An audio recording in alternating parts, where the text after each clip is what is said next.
ahead and explain that to us, Ken. My text? Yes. Yeah, I can't explain the text. They listen. I can't explain them. I've been in the league a long time. You get a T for having your orange folded? They give it to you for that? I was saying that's awful. I was saying that. I didn't know you got attacked when the official was on the other side of the floor, on the other side of the court. But listen, we played poorly. I don't want to be part of, that's not why we lost the game. We didn't play very well. But we did get 3 techs. I got 2. Tobias's tech to me was worse than all of them, but at the end of the day, we gave up 100 and how many points? Because I wasn't there when I left. I don't know what the score was. So, but we have to be better defensively. I thought their zone bothered us a little bit, but we got layups and wide open shots and didn't make them. It's one of those nights the ball didn't go in, but you can still win the game if you defend, and I just didn't think we did that. We gave up offensive rebounds and free throws. I mean, there's so many fundamental breakdowns tonight that will never allow you to win a game. And today I thought we got away from our formula. If we don't come and play with great intensity and play hard, we're not like some of the other teams. They can still win. We're just not one of those teams. And so for us, our energy and how hard we play is part of what we have to do every night to win, and we didn't do that tonight. It just seemed like, Doc, the complexion changed when the text started coming. Well, it didn't help. You should never get fourth quarter texts, and I don't honestly. I get on all my players for getting them. Tonight, started with Tobias. There's nothing I can do with that. I mean, I didn't think he did anything to get it, so it is what it is. But it started in the first half. We gave up 60 whatever points. And give Eric and his team, they came out and played extremely hard. But their 2 best scorers are out of the game, didn't play. They played last night, yet they played with more energy. So give them a lot of credit for coming in here and playing harder than us. Doug, what do you think you guys may have lacked energy? You never know that. That is something from a coaching standpoint. You hope they're ready. You think you got them ready. It always falls on you and the team, to come in ready, and we didn't do that. So we didn't do something right, clearly, to get them mentally prepared for the game, because that's more of a mental thing than a physical thing.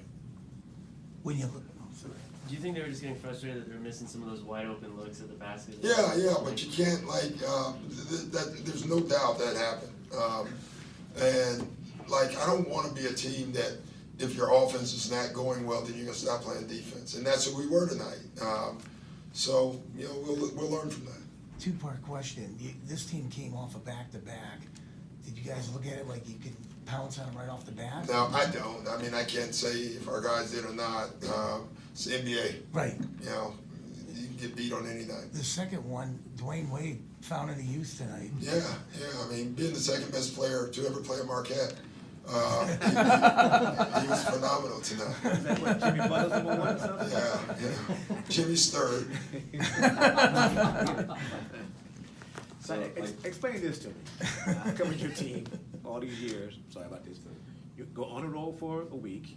You come home 2 days off. You play a game.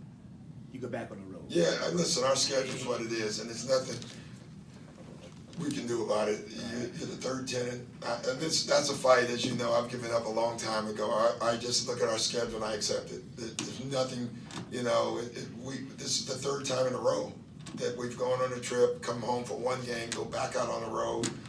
This one is even crazier. We play Phoenix, then we play the next night at home, then we go back out on the road. So it's tough to get a rhythm. And listen, right now I think we're 2nd in the league in road games played, 3rd in the league in toughest schedule in the league. So, where we are record-wise is good, and that must mean at some point things are going to ease up, and so maybe you can make a run. But we got to get through this stretch right now. How do the players deal with that? I think they deal with it well. It's tough though. I try to figure out ways of giving us more rest. No practice. We practiced hard yesterday, didn't practice the day before, but the travel is what gets you. you know, and there's no way around that. You know, Doc, you've been coaching a long time, and I believe, you might not say it, but I believe you're creating the masterpiece here. Well, I think it's the players, honestly. I think our players don't get enough credit. Like, they're way better, to me, 1 through 15 or whatever. How many players do we have? You know, they're better than people give them credit for. I really believe that. But thanks. Coach, Boban didn't play much toward the end of the second quarter and Yeah. the fourth quarter. Is it fatigue? Is it? No, it was bad matchups for him tonight. You know, when they put Olynyk in, he was just gonna stand behind the three. You know, it was just a tough matchup night for him. You guys had the rough start to the Memphis game, scored a season low 86, then tonight had 8 points in the fourth. Yeah. Was it as simple as just missing shots, or did you see something different? I don't think we Stagnant? ran our stuff very well. You know, that's the first thing I told him today in practice. We gotta get back to executing and spacing and moving the ball. Thought it was a lot of dancing, dribbling, and standing around tonight. You know, I think it's 2 different games, but it's 2 games in a row, so it doesn't matter, if you know what I'm saying. That means that we're doing something that we need to fix. Phoenix, Doc, if you had a chance to, I mean, this is Dwayne's last game here at Staples Center against the Clippers, reflect on his career and your battles against him throughout the years.